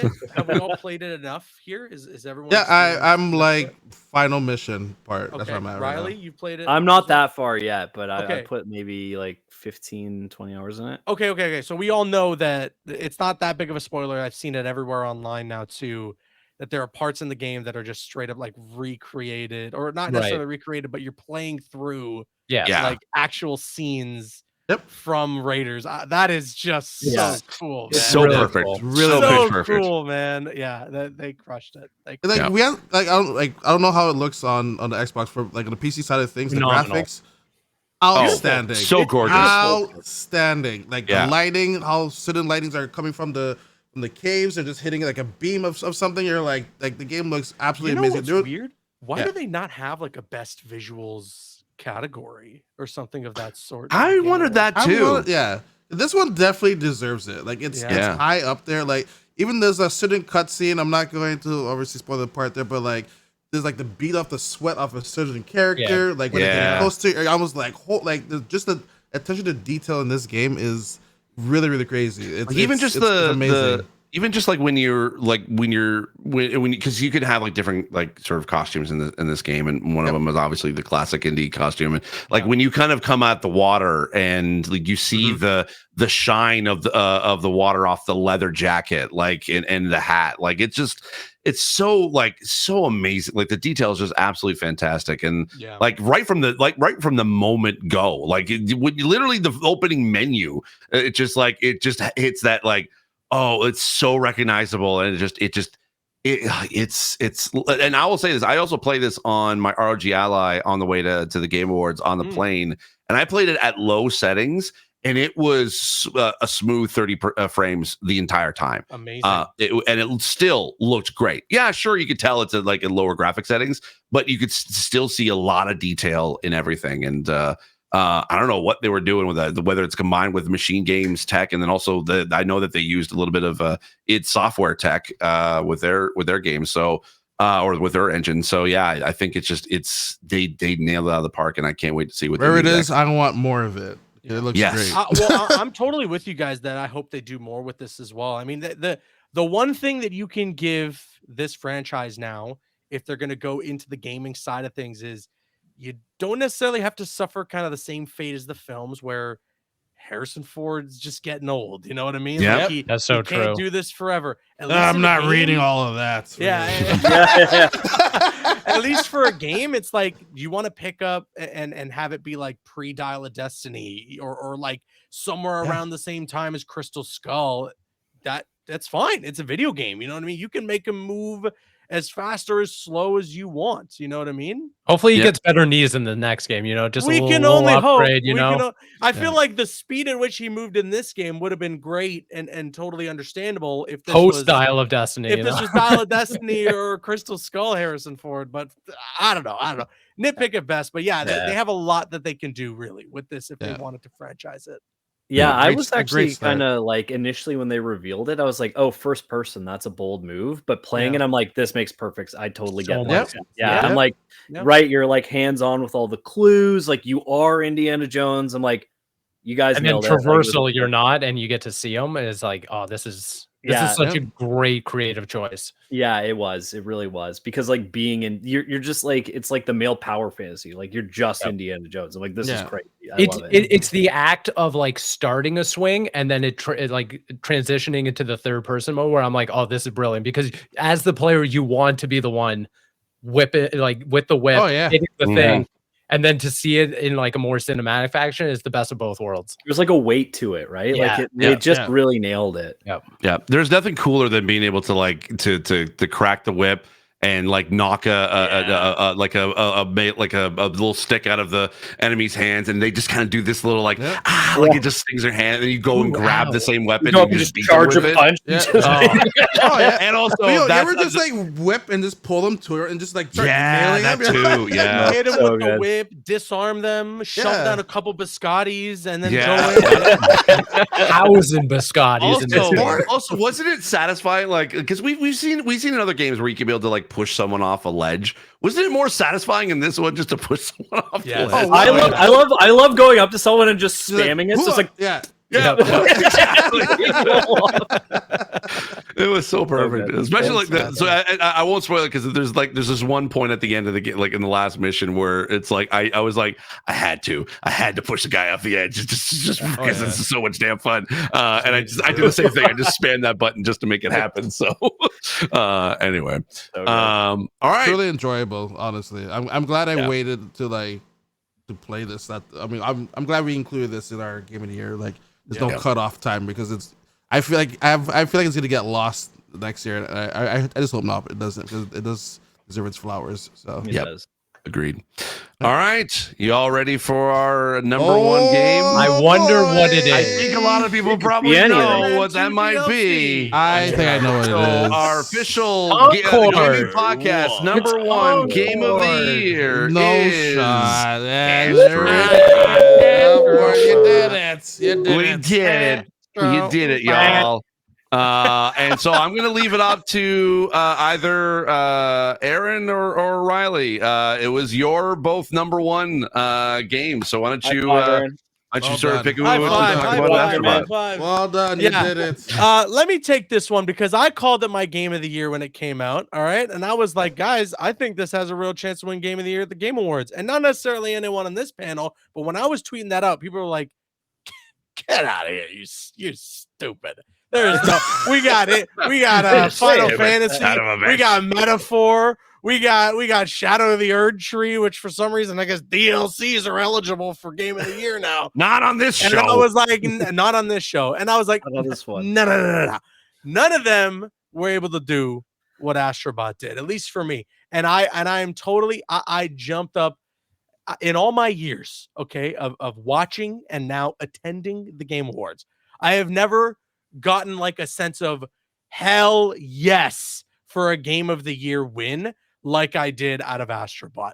This game 1 billion% deserved it. It is a love letter to all things, everything PlayStation and just gaming in general. And you get that out of the acceptance speech that they gave when they won Game of the Year honoring Mario, obviously honoring Nintendo, the games that help make something like Astrobot even exist. And yeah, PlayStation's got their mascot now. Like they've had so many other franchises that were for a lot of people seen as the face of PlayStation, whether it be God of War, Uncharted, The Last of Us. But now it's like, no, Astrobot is the literal mascot of PlayStation, and their game for the mascot of PlayStation is Game of the Year. And it's so well deserved. It's so well deserved. It's a brilliant platformer. There it is. There's the guy. It's family friendly. You know, all ages can play except for maybe that last mission or that last challenge.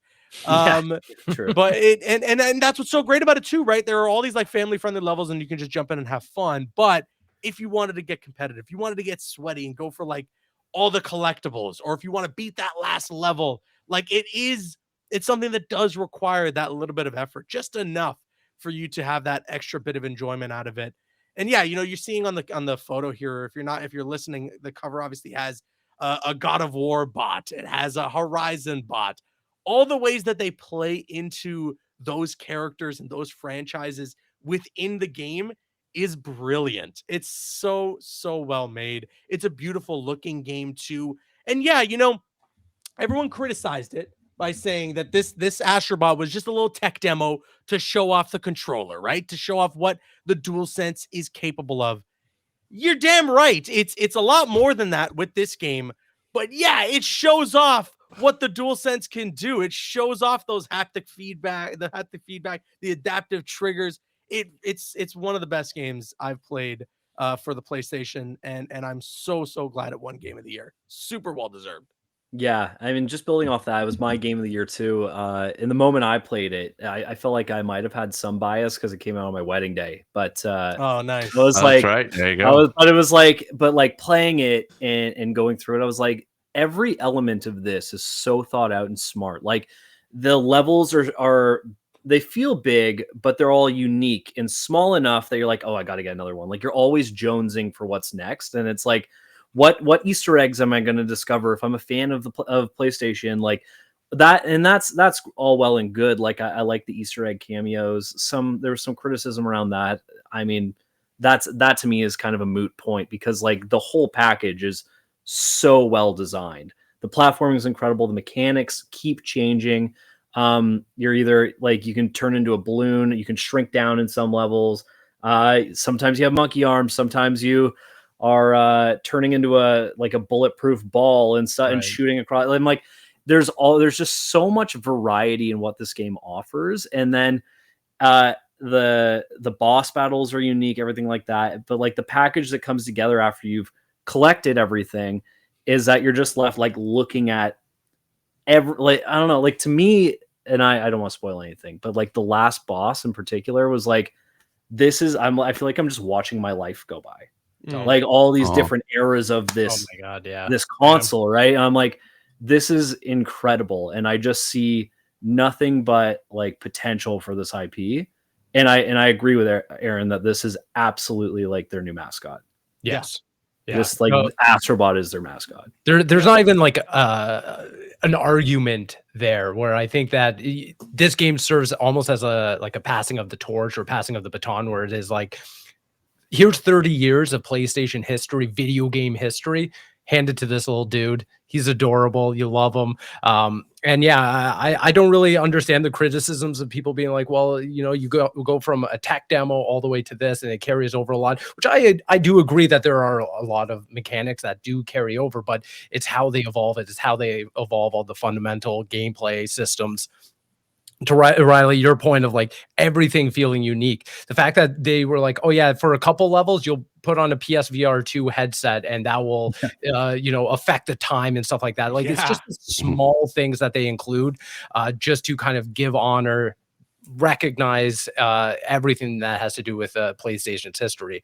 And I think that, you know, for what PlayStation is, we've talked about it before, like the overabundance of mature games, the overabundance of like dad simulators, you know, sad dad simulators and stuff like that, to come back to having a platformer, which is what PlayStation, alongside Nintendo, obviously, but what PlayStation used to be, I think is such a nice thing to kind of recognize in 2024, where you really like the fact that they were able to to put Joel and Ellie and make it accessible to really anyone and make it feel natural and not make it feel like ham-fisted or really like out of pocket is just is such a good way to just represent everything that has to do with PlayStation. And to your point, Riley, like once you build all the stepping stones, build all the blocks to get to that last level, and you see everything unfold, the music's hitting, the spectacle of it all, like you're just like, oh, holy shit. Like, I also think it's like,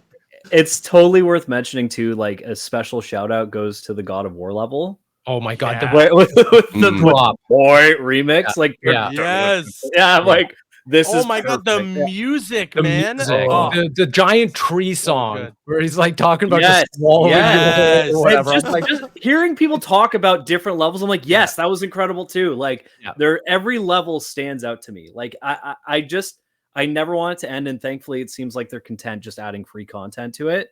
And a ton of finally got the I did not think they were gonna add the Spider-Mans. No, I know. I was like, oh, is it gonna happen? I was like, maybe it's gonna be like a Marvel thing. It's probably just too hard to get. They had a Croc and Gex and did it. Tomba. I'm like, what is this? Is so great. I'm so amped. Crazy, man. It's and I mean, and how they all naturally fit. And I think like there's a sense of ownership when you get back to like home base and you see all of them like gather, and then them and themselves are the ones that like help you solve other puzzles. I'm like, there's just such. And it sounds stupid to some degree, but it's like there's a familiar, like a family style thing where it's like, oh, all of your best friends that you've, grown attached to over the years since like childhood and stuff like that. They're all like helping you solve puzzles and interact with this world. I just love it top to bottom. I think it's super wholesome. I think that it's super heartwarming too. Yeah, you totally get attached when you start to collect like a good amount of dots and you go back to that home base and you can just see them all waving at you or doing their dancing, whatever it is. It's just like that feeling of like, I'm building the community. I'm bringing all my boys back. And you know what, Riley? I think you hit the nail on the head when you said like playing through the game is like watching your life go by, especially like when you're towards the end and you're seeing like a PS3 controller or like a PS Vita or like a PlayStation 1 memory card is like your save slot, like all these little things, like it brings back these memories. And like, I don't know, maybe you could say like this game just really fed into my nostalgia, but like, like it made me think about when I was a little kid playing on my PS2 or like when I was even younger than that. And I like didn't even know what gaming was, being introduced to like a PlayStation 1 and the idea, being scared I couldn't even sleep for weeks because I played Resident Evil on my PS1. Like all these little things, like it was like, oh man, like this game it's taking me down that memory lane, but it's doing it in such like a full circle, like really beautiful way that doesn't necessarily feel like it's trying to hit me over the head with nostalgia, but it's more like, hey, like all these things that came before brought us to now. And I loved it for that.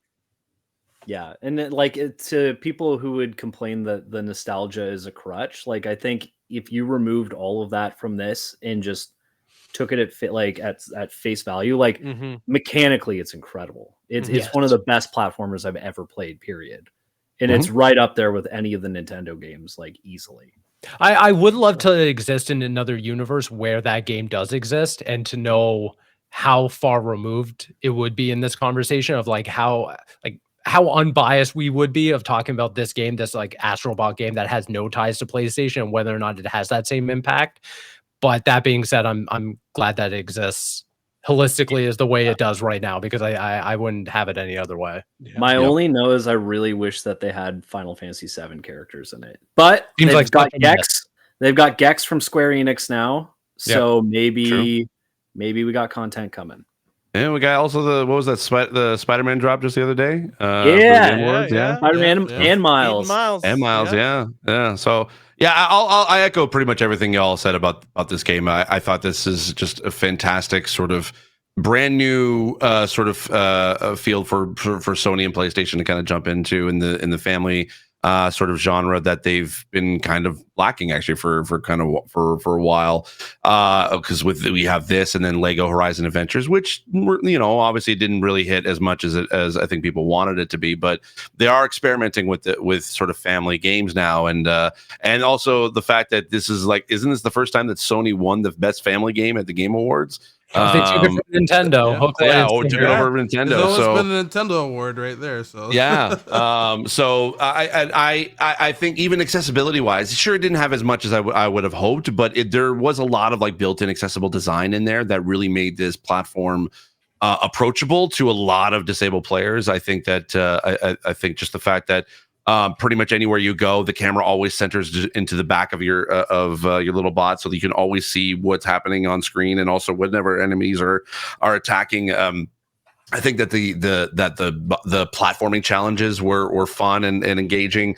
I did think that some of the bosses were kind of a little, I don't know, a little too hard for me, but for me personally, just because a lot happening on screen. But I think that it still kind of adds to the greatness of the challenge of that game. So they because they definitely did not make this game just for kids alone. They really did make think of this in mind for all ages, including like just jumping into those platforming challenges that you can be able to do, which I tried a few, and boy, they were hard, and they just only get more challenging as you go. So I think it's all around. It was a great game, and so funny thing is, again, kind of bring it to the Game Awards. Yes, that speech was just absolutely incredible, and they were like acknowledging Nintendo without actually calling out the Nintendo name, which I get. But one of the things I noticed, and also I think this is why like people were sort of making fun of Phil Spencer and the Xbox crew for not clapping. The thing that y'all have to remember is that when Astrobot was announced that they won, the directors basically went to every single person in their row, which was the Astrobot team. They went and hugged each other. So it was a very long time before they actually made it up. Had wrapped. Yeah, but the clapping had already wrapped up by that point. By the time they got up on stage, Phil can't hear anyway. It was so loud. Remember? Yeah, it's so you didn't loud. know what was going on. It was so loud. in the front row, and the speakers were just so loud. So that's It was why. so loud. You couldn't hear His drums were cocked, man. They were done. Exactly. So, like, you could tell just by that interaction alone, like they really did care about what they were making, and you can tell from every aspect of the game, like from the handling each of the PlayStation IPs to just kind of creating their own world and like fostering an amazing team to be able to create this fun game that is just for everybody, and it just and it also is global. It's worldwide. The fact that there's no dialogue whatsoever, it's just all there's no subtitles or anything, so you don't have to like anyone can be able to pick this up from any language and be able to know what's going on and play it. So I think it's just this is again I love that they took a risk in making this his own game. Might have been a pretty well made risk, but I think that I really do hope that they continue this franchise going forward, and that we're going to see more Astrobot games or experiences in the future. Fools not to, honestly. Yeah. We seem set at least for more content for this game based on the credits. So I think Beyond Good and Evil and Assassin's Creed are specifically mentioned in the credits. We have Rayman now, which got added in the latest update. So I feel like that's another thing that's so great, right? Like, it's not just PlayStation IPs, right? Like, obviously that's kind of the focus, but there are a lot of just these are popular games, and we're going to make bots for them. Like, there's a Fall Guys bot in there, I'm pretty sure. Spyro, right? Spyro, like Crash, tons of really awesome stuff like that. I'm just looking forward to when they do a massive Concord drop. Oh yeah, that'd be great, wouldn't it? Oh, they got those assets kicking around somewhere. Sure. And then that's how the reboot starts. Basically, you put them in a Concord and an Astrobot and build up momentum so we can be able to get Concord back. Reboot's already started, baby. Have you looked at Prime Video right now? Oh, it's gonna be a 2 week. It's gonna be a 2 week event. 2 week event. 2 week event. Yes. Yeah. Cool. All right, well, that is it for our game of the year. The Riley is at the bottom. I made it. I was like, where am I? It's right there. Look at that. Awesome. So just to recap for those, because it's been a long episode, but we have tied at number 5 for our game of the year is we have Cinema Saga Hellblade 2, Pokemon Trading Card Game Pocket, Balatro, and then at number 4 we have Final Fantasy VII Rebirth and Helldivers 2. At number 3 we have Prince of Persia: The Lost Crown, and number 2 Indiana Jones and the Great Circle, and of course our number 1 game of the year for a gaming podcast is Astrobot. Some interesting facts about some of the votes that kind of came in. Once again, there was some of these that didn't lock in until our very last votes came in, which was Aaron. So you definitely had a few sort of like you moved some things up and down. I will say. Son of a bitch. Is anyone, like, rapid fire, were there any picks that just didn't end up on the list? So yes, there was a total of 16 games that were nominated, and we had about 8 games that made the top 5 list. So the next one with the next amount of points was Neva and Core Keeper. Core Keeper actually was Sammy's number 1 game of the year. Then we had Legend of Zelda: Echoes of Wisdom, Marvel Rivals, Batman: Arkham Shadow, Metaphor Refantasio, Nobody Wants to Die, and Call of Duty Black Ops 6 were the other games that were nominated. But I will say, difference from last year to this year. Last year, the number 1 spot, which was Marvel Spider-Man 2, did not lock in until the last votes were in, because they were pretty much, it was going to be Alan Wake 2 that was going to take it. Caboose screwed me. Caboose screwed wild that happened. Way to go. But I will say this: this year, this year was different. Astrobot was number 1 pretty much across the board for the entire time. So there was because that netted in a total of 20 points. Indiana Jones and the Great Circle netted 13 points. Prince of Persia: The Lost Crown netted 12 points. So it was 1 point off for number 2 and number 3. And then Helldivers 2 and Final Fantasy VII both had 8 points each. And then Hellblade 2, Pokemon, and Balatro had 6 points each as well. So that's how the breakdown of the numbers this year. So anyway. All right. There's no Lake House on there. We couldn't do it. Because DLC didn't count. That was a rule? Couldn't do it. Yeah, it was a rule. I don't know we had a rules. Dude, that was our we agreed on it. That was our rule. I agreed, yeah. No DLC. Oh, no DLC. That was the only rule we had. So that's why Indiana Jones made it in this year. So, but as it should. Yeah. Any final thoughts, boys, from our game of the year list? No, this is a great last episode of all time. Solid list. Yeah. You know what's crazy? There was some heavy hitters that came out a lot this month. You know what I mean? Yeah. Like Indy is absolutely game of the year contender, and Marvel Rivals has a really good chance of winning best multiplayer game next year. Oh, totally. Like a really good chance. Best ongoing, best community, best everything. Yeah. I 100% agree. Sweep. Yeah, next year is going to be even more contentious, I believe, with the amount of announcements that we've got potentially for next year. Grand Theft Auto 6 sweeping is contentious. Hello, Switch 2? I don't know. I don't know. We'll see. It depends on how good the other games are. I'm just saying. I don't know, man. We got Doom coming out next month. We got Avowed. We've got Outer Worlds 2. We got. I would have thought Red Dead Redemption 2 would have won Game of the Year, but God of War beat it when it came out. Ghost of Yote. You never know. Yes, that's right. Oh my! Because actually, that's true. So like, it was going to be. It looked like I think one year Red Dead Redemption 2 was going to be the full sweep. But Last of Us 2, I think, won that game of the year for that year. No, God of War. God of War. Oh, it's God of War. I'm so sorry. Yes, you're absolutely right. Yeah. That's what it was. Okay.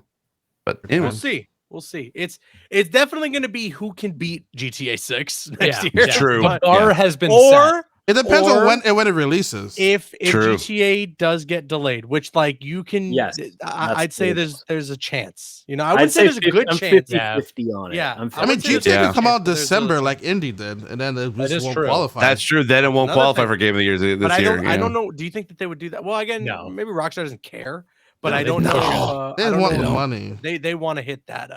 I think it's fall or bust.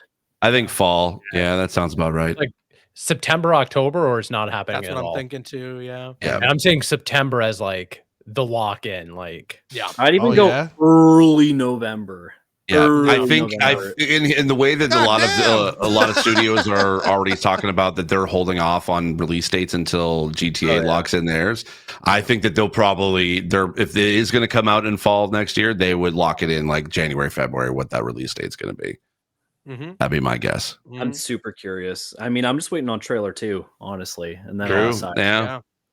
Get a little bit more of the gameplay. You should just drop it Christmas Day. You know what I'm saying? Like, just a nice. That would actually be dope. All nonsense aside, that'd be so smart. Right? That would actually be really. There's smart. never any news on what. Not even. I wouldn't even say. I wouldn't even say necessarily Christmas Day. I'd say release it Black Friday. Yeah. Black Friday's over. It's over. No, for next year. Oh, you mean the Christmas Day this year? Oh, like no, like the trailer. I like that so much better. That's screwed with my brain so much. Like, what day is it? Where am I? That's right. That's about release date. We had to go back. I was like, oh my god, has the last month been a fever dream?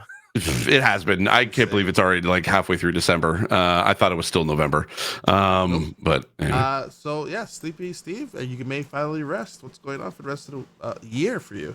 I can't rest yet. I still have another week of work, but then as soon as vacation time comes, it's holiday season shenanigans. Going to catch up on some backlog, play some games, watch some shows, drink a lot of eggnog.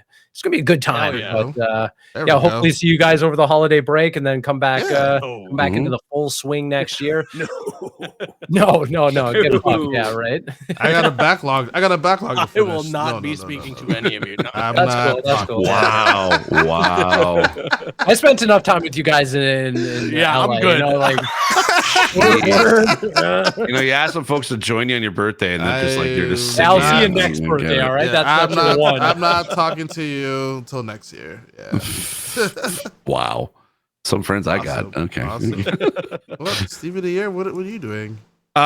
Pretty much I'm kind of just done. I've finished all the work that I have to do before the end of the year, and I've just been kind of enjoying a little bit of kind of easing into the holidays. Been doing, kind of like working on some content plans for next year, and looking forward to hanging out with you folks over the holidays as well, and hanging out with family and stuff. And it's gonna be a good rest of the year. Awesome. Riley, scarfing down more sandwiches. Yeah, I'm so hungry actually. Yeah, I probably will. I'm working till the end of this week, and then I have 2 weeks off, so I'm pretty excited for that. And I'm really just going to use it to get off of social media. Yeah, good call. Good call. On social media, and I just want to completely unplug for 2 weeks. Honestly, with the travel time, like early December, the 2 trips that I took, I had been on social media like bare minimum, other than just like throwing some stuff up, but like engaging and like reading. I feel like a new person. Like, are you remembering people's names and stuff now? Like you're not, you're not just committing all of this useless knowledge to space in your brain. No, it's great. Yeah. Names, faces, actual like personal. I saw Angelica for the first time in 2 years today. It's great. Just remove yourself from really toxic platforms. It's a good time. I'm really excited. Yeah. So I'm gonna do that, and then maybe I definitely want to play some Marvel Rivals for the holiday event. Helldivers. And then the Fortnite event kicks off on the 20th. Helldivers, I'm super down for that. Yeah. The Fortnite event's on the 20th, which is like a bunch of free stuff. So I'm big into Fortnite, so I'm gonna do that. So I'm just looking forward to playing some games and catching up and seeing some family and probably eating way too much garbage. Throw a PB&J tortilla in that air fryer of yours, and you're gonna be jazzed. I'm gonna have to do that. I really will have to do that. You know what? I'm actually kind of craving bagel bites. If you guys like those, I love the bagel bites. Oh, wait, can you pass me one of them? Can you pass me one of those? Yeah, one? Can I? Yeah. This one actually have better. This one right here. Yeah. Here you go. Can oh yeah. Can I have that? Oh, can I have that? You wanted a pretzel or? Can I have that? Yeah. This one right here. Can I have that? Oh, here you go. I'll take that. Yeah. Oh, I got another one. Can I? Up for grabs. Steve, did you want one? Oh yeah, I'll take it. Here you go, Steve. Yeah. There you go. Hey, you know what? Hey, Caboose, do you mind just passing me one? Oh yeah. Here you go. Thank you. Yeah, I appreciate that. Yeah. Take one of that. There you go. Oh, I got one more. I have one last one. Oh, Dude, wow. This is the last one in the whole bag. You should have it. You should Hey, have know it. what? No, you Okay, should have it. Let's Yeah, just there you Let's just go. do that. Let's just completely hide him and all. The close up. That's haunting. That is Can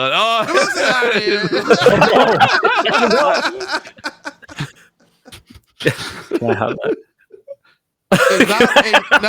Now since we got you, Caboose, what's going on for you for the rest of the year? This. Can I have that? Oh, there's one more. Can I have that, dude? in focus, out of focus. Yeah. That was great. Sorry, we're all out. Nothing much. Just gonna play more Marvel Rivals. I've been having a lot of fun with that game. I'm trying to get to Diamond now. I hit Plat. I'm trying to go all in on Wolverine. It was your lips quiver earlier, Riley. That it was just like I hate this so much. My blood sugar. He's Everyone's froze. like, my right blood then and there sugar. too. Oh my gosh. Please? Yeah, so I'm gonna try to go all in on Marvel Rivals and see if I can get to get to Diamond with just Wolverine. Everyone keeps telling me he's low tier. I'm so hungry. It's the worst ASMR I think I've ever heard in my life. Awful. Yo, pass me a pretzel. Awful. Get me out of here. Breathy. So maybe break out the ooh voice again. No, don't do it. So Wolverine low tier, yeah, okay. Wolverine's low tier apparently, but I'm trying to prove everybody wrong on Marvel Rivals, so I'm playing that. I'm gonna play more of All indie, right. and then that's it. And then I'm just gonna I'm with you, Steve V. I'm gonna drink a lot of eggnog, and have a really good holiday break, and that's it. Let's go. I do have a drink recipe for you if you're an eggnog guy. Ooh, send it. Okay, you get some peanut butter whiskey and just dump a shot of that, and it's just so good. Elevates it, huh? Okay. So good. Take your word for it. Hell yeah. Marcel, what are you doing? Just catching up, backlog, seeing family, and all that stuff. Basically, keeping it simple. Love that for you. Nice. You know? I feel like I'm there. You're so detailed. I'm already there. I'm halfway there. You know. I'll see you in family, I guess. Oh God! Family, I guess I'll see Close your them. eyes and I can envision it. I guess I'll see them, you know. Oh my god. Yeah. Pretty much keep good. it simple. But yeah, we'll see all of you next year. No, you won't. Yeah. We're done. This is the last episode. Someone will see us next year. Anyway, take care, everyone. Astro. You did it.